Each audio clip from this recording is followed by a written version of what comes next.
जी नमस्कार, मैं अजय वर्मा और आप देख रहे हैं न्यूज नशा। हम आज फिर बिहार के चुनाव की ही बात करें क्योंकि अब माहौल वहां थोड़ा, कहते हैं ना, थोड़ी गर्मी आ गई है इलेक्टोरल माहौल में। और खासकर कांग्रेस यानी कि इंडिया अलायंस, महागठबंधन जिसको कहते हैं, बहुत पूरी तरह से एक्टिव हो चुकी है। आज तेजस्वी यादव दिल्ली में कांग्रेस के राहुल गांधी और खड़गे जी से मिले और बहुत सारी बातें हुई, पर्टिकुलरली स्ट्रैटेजी को लेकर, कैसे हमें चुनाव लड़ना है, कौन सा फेस होगा इस बार इंडिया अलायंस का, यानी कि महागठबंधन का चेहरा कौन होगा बिहार में। और तेजस्वी का मानना है इस बार अगर हम तरीके से लड़े, सीट अलायंस प्रॉपर हो, सीट के लिए स्ट्रैटेजिकली हम प्रॉपरली मूव करें तो शायद एनडीए के लिए मुश्किल खड़ा कर सकते हैं। यानी कि नॉट ओनली मुश्किल, हम नई सरकार यानी कि अपना सरकार गठन कर सकते हैं। क्योंकि उनका एक वर्ड था, Nitish ji has been hijacked, यानी कहने का मतलब है कि नीतीश जी का एग्जिस्टेंस अब नहीं है।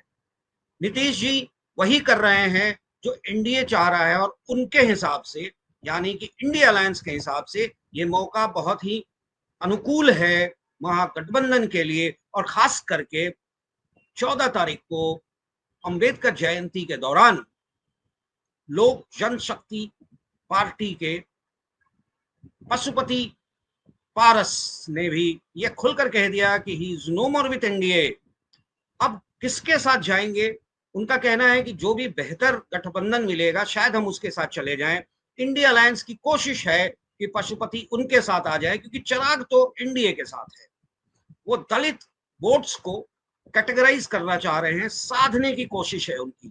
साथ में उनकी ये भी कोशिश है कि पीके यानी कि प्रशांत किशोर की पार्टी को भी अपने साथ जोड़ लें, जबकि प्रशांत किशोर ने खुलकर कह दिया है कि वो किसी हाल में महागठबंधन के साथ नहीं जाएंगे। हम अपने वरिष्ठ पत्रकार मित्र संजय समर जी के पास चलते हैं, उन्हीं से जानते हैं, उन्हीं से जानने की कोशिश करते हैं कि बिहार में महागठबंधन की क्या स्थिति है। क्योंकि हमने एनडीए और जेडीयू के लिए बातें बहुत कर ली हैं और देखा भी है कि नीतीश जी की जो स्थिति है, बार बार एक बात आती है कि नीतीश जी की उम्र, नीतीश जी का फिजिकल कंडीशन, एलिजिडली जो बातें आती, इंफॉर्मेटिवली जिसको कहते हैं, सुनने में जो आता है, खास करके मीडिया में या सोशल मीडिया में या बातों के दौरान या स्टेटमेंट्स के दौरान नेताओं का, कि नीतीश जी की स्थिति बहुत, मतलब फिजिकली और I will not say, but quote unquote mentally he is not in a position to run the show. Nitish ji की यह भी कोशिश है कि अपने पुत्र को इस बार मौका दें और शायद उनके पुत्र निशांत इस बार इलेक्शन भी लड़ेंगे। खैर, स्थिति क्या है, क्या होने वाला है? क्योंकि एक चीज और है, एक चीज और मैं जानना चाहूंगा, शायद ये मैं दूसरे क्वेश्चन पे समर जी के पास जाऊं। अभी फिलहाल हम यही जानना चाहते हैं कि महागठबंधन किस स्थिति में है। क्या तेजस्वी का जो कहना है कि यह अनुकूल स्थिति है, महागठबंधन की सरकार बन जाएगी? आपको क्या लगता है संजय समर जी? अजय जी, सबसे पहले नमस्कार। और जो प्रश्न आपने किया है, इसमें दम है इस प्रश्न में। और दोनों जन बैठक के बाद, तेजस्वी गए थे बैठक में, इनके साथ आरजेडी के बड़े जो नेता हैं, मनोज झा हैं, वैसे करके कई नेता लोग भी उस बैठक में थे। उस बैठक में तय कई तरह की बातों को लेकर के इन लोगों ने किया है, जैसा कि प्रेस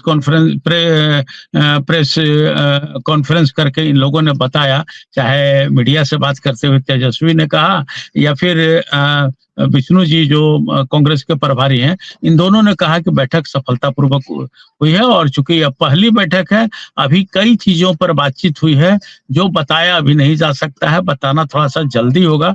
लेकिन ये तय है कि राजद के साथ कांग्रेस चुनाव लड़ेगी, इससे कोई गुरेज नहीं है। लेकिन एक बात और कहे हैं वहां के प्रदेश अध्यक्ष कि महागठबंधन में 5 पार्टियां हैं, 5 पार्टी मिल करके ही कोई ठोस बयान जारी कर सकती है। मीडिया के सवाल के जवाब में उन्होंने ये कहा कि भाई अभी मुख्यमंत्री तेजस्वी बनेंगे कि कन्हैया बनेंगे, ये कहना कांग्रेस से बनेंगे, ये कहना थोड़ा सा कठिन दिखलाई दे रहा है। अब धीरे धीरे हम लोगों की बैठक होगी, हम लोग प्रति सीट पर हम लोग डिस्कशन करेंगे, हर सीट पर हम लोग बात करेंगे और फैसला लेंगे कि किस बार चुनाव लड़ा जाए। अजय जी, इस बार कांग्रेस बिहार में काफी उत्साहित नजर आ रही है। ऐसा लग रहा है कि अहमदाबाद से इन लोगों ने कुछ खास टॉनिक लेकर के निकला है, जिसका नतीजा ये दिखाई दे रहा है कि यहाँ के तमाम कांग्रेसी कार्यकर्ता हो या नेता हो, एक अलग तरह का उबाल उछाल या आत्मविश्वास से लवरेज दिखलाई दे रहे हैं अजय जी। और ये लोग अगर सच में महागठबंधन ईमानदारी पूर्वक लड़े तो एनडीए के लिए थोड़ी कठिनाई जरूर पैदा हो सकता है, क्योंकि आपने सही कहा, नीतीश जी का कद इधर हाल के दिनों में काफी गिरा है और उनके पुत्र के राजनीति में आने से भी लोगों में नाराजगी है, थोड़ा चाहे ज्यादा।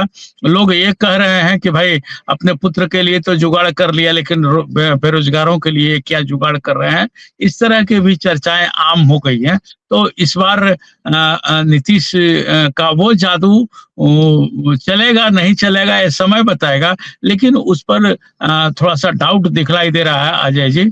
और इधर एनडीए में भी आप देखेंगे, खास करके भारतीय जनता पार्टी में तो दो दो उप मुख्यमंत्री बनाने के पीछे कारण यही था कि जातीय समीकरणों को हम लोग नकेल दे सकें और जातीय समीकरणों को मिला सकें, खास करके कुर्मी और भूमिहार दोनों को मिला करके बातचीत हो। तो दूसरी तरफ स्थितियां ये है कि कांग्रेस भी भूमिहार लॉबी को लुभाने के लिए कन्हैया जैसे लोगों को खड़ा कर दिया है, जिसका रिजल्ट भी दिखलाई देगा, क्योंकि कन्हैया एक जवान आदमी, जवान नेता हैं और बेबाक बोलते हैं, और कन्हैया के व्यक्तिगत समर्थक भी हैं जो कि इस बार कुछ नया गुल खिलाने में मदद करेंगे। वैसे भी 20-25 साल से ये सरकार नीतीश जी चला रहे हैं, तो ज्यादा दिन हो जाने से लोगों का मन 5 साल में माँ बाप से उब जाता है। बहुत सारे लोगों को देखिएगा कि घर में खटपट, शादी हुआ नहीं 4-5 साल बाद खटपट चालू हो जाता है। तो यहाँ तो राजनीति है अजय जी। तो हमें ये लग रहा है कि ये लोग की पहली बैठक है राजद और कांग्रेस की। अब इन लोगों ने बैठक तमाम सहमति बना लिया है और 3-4 बैठक के बाद ये लोग अपना पत्ता खोलेंगे कि कौन कितने सीट पर लड़ेगा। लेकिन जो कयास लगाया जा रहा है उसमें यह है कि 150 सीट पर कम से कम आरजेडी लड़ेगा, 70 से 75 सीट पर कांग्रेस लड़ेगी, 42 सीट पर माले आईपीएफ जिसको बोलते हैं माले लड़ेगा। इसी तरह कर करके ये लोग हैं। और जो आपने पशुपतिनाथ पारस की बात को उठाया, तो पशुपतिनाथ पारस और उनके खुद के भतीजे जो रामविलास पासवान के बेटे हैं चिराग पासवान, इन दोनों में बुरी तरह अनबन हो चुका है। तो हमें ऐसा लगता है कि शेड्यूल कास्ट का वोट भी इधर उधर बिखरेगा। लेकिन अब देखिए इसको हाँ वीआईपी पार्टी कितना कैश कर पाती है, हम के जीतन राम मांझी कितना कैश कर पाते हैं, ये सब थोड़ी सी अभी कुछ इन लोगों पर बोलना जल्दीबाजी होगी, क्योंकि 21 करोड़ बैठेंगे अभी इन लोगों का तय नहीं है। हो सकता है चुनाव के समय हम पार्टी भी महागठबंधन की ओर आ जाए, या फिर एनडीए की घटक होने के साथ वो एनडीए के साथ लड़े। तो एनडीए में 3 पार्टी तो मजबूत पार्टी है, 3 या 4 पार्टी कह लीजिए। खुद भारतीय जनता पार्टी है, जदयू है, हम है, तो इसके बाद चिराग पासवान की पार्टी है। तो अब तैयारियां सब लोग कर दिए हैं और बस चुनावी डुगडुगी बजने का इंतजार है अजय जी। नवंबर 23 के पहले, 25 में 23 के पहले इनको सरकार का गठन कर लेना है अजय जी। नहीं, मैं ये जानना चाहता था, देखिए एनडीए की जहां तक बात आती है ना, नेशनल डेमोक्रेटिक अलायंस, बिहार में कम से कम कहा जाए कि जेडीयू लेड बीजेपी है, तो वहां एक क्लैरिटी है कि एक चेहरा अभी तक जो है, कल क्या होगा उसका पता नहीं है, क्योंकि मीडिया की बातों पे और सोशल और लोगों से जो बात होती है, एनडीए अभी भी नीतीश के चेहरे पे खेल रहा है, ये तो क्लैरिटी है। जेडीयू और बीजेपी के सीट्स के तालमेल को लेकर भी क्लैरिटी है कि कुछ 1, 2, 4, 10 सीट इधर से उधर होगा। हम जो है या फिर चिराग पासवान की पार्टी की बात कर लें, या जो छोटे मोटे दल हैं जो एनडीए के साथ जुड़े हुए हैं, उनके लिए तो आप जानते हैं कि कितनी सीट, 4, 5, 10 सीट, 5, 7, 6 सीट दिए जाएंगे। दूसरी तरफ महागठबंधन में जब कांग्रेस गुजरात से, राजस्थान से, राजस्थान में उनका अधिवेशन हुआ था, उसके बाद जब ये निकल कर आए तो लग रहा था कि इनका तेवर और जिस तरह से बोली आ रही है, अलावारू को इन्होंने रीजनल अध्यक्ष बना दिया। इनफैक्ट पार्टी का रीजनल संगठन जिसको कहते हैं ना, देखने के लिए कृष्ण अल्लावारू को तमिलनाडु से खींच कर लाए हैं। Very vocal young youth, Rajesh Rao का अध्यक्ष बनाया। उसी तरह से दलित और हर कास्ट और कॉम्बिनेशंस पे ये खेलने की कोशिश है।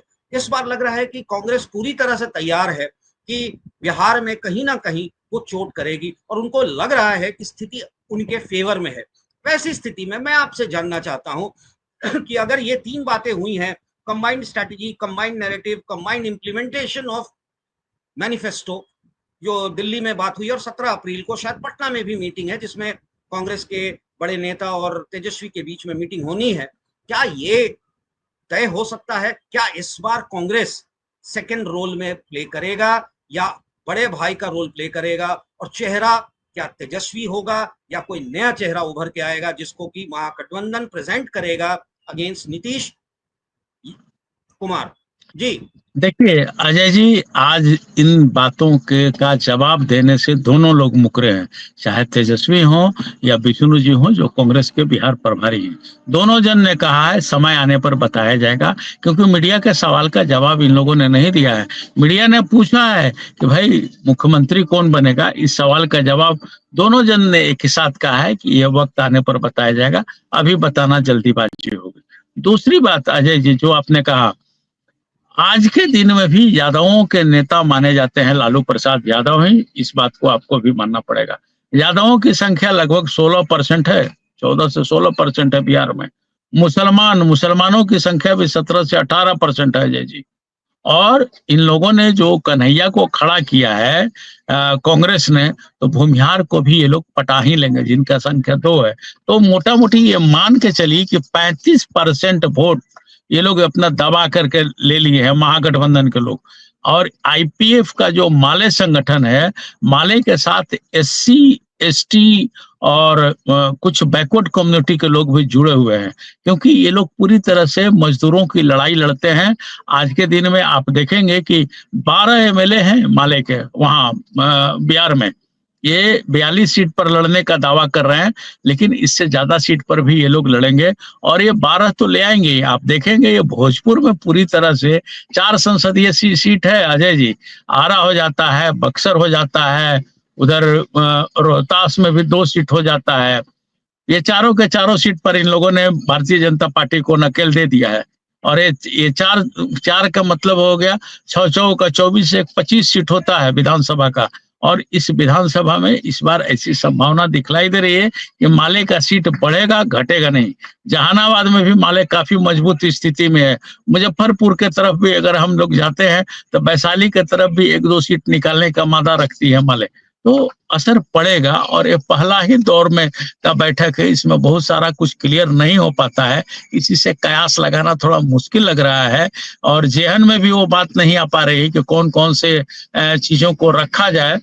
तो अभी थोड़ा इंतजार करने का है, कम से कम 2 बैठक हो जाए, उसके बाद ही कुछ तय कर पाएगा, क्योंकि चुनाव के समय बहुत तेजी से भगदड़ भी होता है अजय जी, उसके बाद सही आंकलन हो पाता है। ऐसे ये तय आपने सही कहा कि अभी अमित शाह आए थे, उन्होंने कहा कि मुख्यमंत्री का चेहरा हमारे नीतीश कुमार ही होंगे, लेकिन इधर का मुख्यमंत्री का चेहरा अभी है नहीं। लेकिन अंदर खाने की बात हम बतावें तो लालू प्रसाद यादव मुख्यमंत्री से नीचे समझौता करने वाले हैं ही नहीं। हालांकि सारा अधिकार तेजस्वी को दे दिया गया है। तेजस्वी आज मीडिया से बात करते हुए कहें कि वो समय आएगा तो बताया जाएगा। हम लोगों की बातचीत बहुत अच्छे ढंग से हुई है, सौहार्दपूर्ण वातावरण में बातचीत हुआ है, और सब कुछ बराबर है। ऐसा नहीं कि किसी प्रकार का यस नो है। उस बैठक में खुद राहुल गांधी थे, कांग्रेस के राष्ट्रीय प्रेसिडेंट खड़गे साहब थे, और इधर से भी आरजेडी के सर्वे तेजस्वी जी थे, अपने तमाम शुभचिंतकों के साथ, अपने वरिष्ठ नेताओं के साथ बैठे हुए थे। तो एक एक पॉइंट पर अब ये लोग बैठेगा, एक एक सीट पर मंथन करेगा, उसके बाद ही ये लोग तय कर पाएगा कि कहां से हम लड़ पाएंगे। ऐसे ये इन लोगों का जो भीतरी सूत्र जो बताते हैं, ये दावा हम नहीं कर रहे हैं, ये अंदर खाने की बात है कि जहां पर राष्ट्रीय जनता दल 2 नंबर में रहा है वहां वो टिकट लेगा। कांग्रेस जहां 2 नंबर में रही है वहां टिकट लेगी। अब इस बीच में अगर निर्दलीय कोई दूसरे नंबर पर आ गए हैं और तीसरे नंबर पर कांग्रेस आ गई है, उस हालात में भी कांग्रेस उस सीट को लेगी। कुछ इसी तरह का लबो-लुभाव की सूचना मिली है अजय जी, और हमें लगता है कि इसी पर ये लोग अमल भी करेंगे। अजय जी। यानी कि ये कहा जाए कि लालू जी के उस स्टेटमेंट के बाद कि हम किसी भी हाल में मुख्यमंत्री से कम नहीं मानेंगे, यानी कि वो तेजस्वी को मान के चल रहे हैं कि इस बार महागठबंधन का चेहरा वही होगा। क्या कांग्रेस से अगर किसी से आपकी बात हुई है, क्या कांग्रेस भी मजबूरी में, कि कांग्रेस इतना मजबूर है बिहार में क्या कि वो तेजस्वी के साथ ही जाएगा या अपना चेहरा भी ला सकता है? संभावनाएं की बात मैं कर रहा हूं, क्योंकि अभी तक तो कुछ क्लैरिटी है नहीं। देखिए अजय जी, क्या है कि एन केन प्रकरण, अब सीधी सी राजनीति चल रही है, चाहे किसी की हो, हमें कुर्सी चाहिए, सीधी बात है। और अभी भारतीय जनता पार्टी कहें या एनडीए कहें, को रोकने के लिए महागठबंधन होना ही बड़ी बात है। अगर ये लोग महागठबंधन में नहीं लड़ेंगे तो फिर वही अन्य प्रदेशों में जो हाल हुआ है वही हाल होगा। दिल्ली बहुत दूर नहीं है, दिल्ली के चुनाव को लोगों ने देख लिया, अलग अलग लड़ करके अगर एक साथ लड़े रहते तो निश्चय कुछ न कुछ हिसाब किताब बनता और मतलब स्थितियां कुछ बदलती, ये स्थिति नहीं रहती। तो दूध का जला मट्ठा फूंक के पीता है अजय जी। तो मुझे ऐसा लगता है कि ये लोग बिहार चुनाव में साथ साथ लड़ाई लड़ेंगे। बिहार में एक बात और बता दें अजय जी कि बंगालियों की भी संख्या बहुत ज्यादा है, तो ममता बनर्जी भी प्रभाव देंगी। और इधर से अगर गठबंधन रहेगा तो ये महागठबंधन पश्चिम बंगाल के चुनाव में भी काम देगा, क्योंकि वहां बिहारियों की संख्या बहुत ज्यादा है, बहुत ज्यादा है। मैंने पिछले आपके मंच से बोला भी था कि बिहारियों की संख्या ऐसी है असम और पश्चिम बंगाल में कि वो लोग चाहें तो सरकार बना सकते हैं और बिगाड़ने की भी कुवत रखते हैं। तो इन सब चीजों को ये लोग पकड़ करके चलेंगे, क्योंकि अभी सब के सब लोगों का एक ही राग है, एक ही विचार है कि किसी प्रकार हम लोग भारतीय जनता पार्टी या एनडीए को रोके, और रोकने के लिए ये लोग जो जो विधि अपनाना चाहते हैं वो सब अपनाए। दूसरी तरफ एनडीए भी चाहती है कि किसी प्रकार हम लोग भारतीय महागठबंधन को पछाड़ करके और हम लोग कुर्सी ले लें। तो ये चल रहा है किस्सा। इसलिए कोई ना कमजोर है, ना कांग्रेस बिहार में कमजोर है, ना मजबूत है। वो अभी तालमेल बना करके चाहती है कि किसी तरह से हम सरकार में आ जाएं। अजय जी, हमें लगता है कि आप मेरी बातों से सहमत भी होंगे, जो मैं बोल रहा हूँ उससे आप सहमत भी होंगे। पूरी तरह से सहमत हैं आपकी बातों से, क्योंकि एक जो आप बोल रहे हैं और जो आप बता रहे हैं वो आम जनता की बात और आम क्षेत्र में जो बातें होती हैं वो हमारे व्यूअर्स के साथ आप शेयर कर रहे हैं। इसीलिए सहमति तो हमारी होगी, क्योंकि आप हमारे एक वरिष्ठ पत्रकार हैं और आप लोगों से मिलते हैं और आपको जितनी जानकारी है क्षेत्र का, तो हम इसीलिए आपके पास आपसे जानना चाह रहे थे। देखते हैं बिहार के चुनाव का, क्योंकि अक्टूबर नवंबर के बीच में बिहार में चुनाव संभावित है। सितंबर तक उम्मीद की जा रही है, अक्टूबर के फर्स्ट वीक में उम्मीद की जा रही है कि अनाउंसमेंट भी हो जाएगा कि इलेक्शंस कब होना है।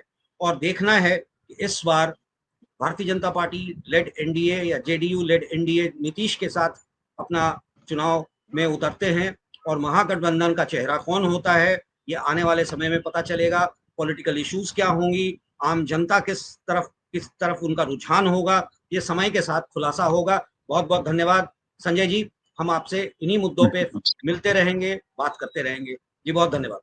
और आप हमसे जुड़े रहने के लिए सब्सक्राइब करें YouTube पर, फॉलो करें Twitter पर और लाइक करें Facebook पर। और ज्यादा जानकारी के लिए आपको टाइप करना होगा सिर्फ न्यूज़ नशा।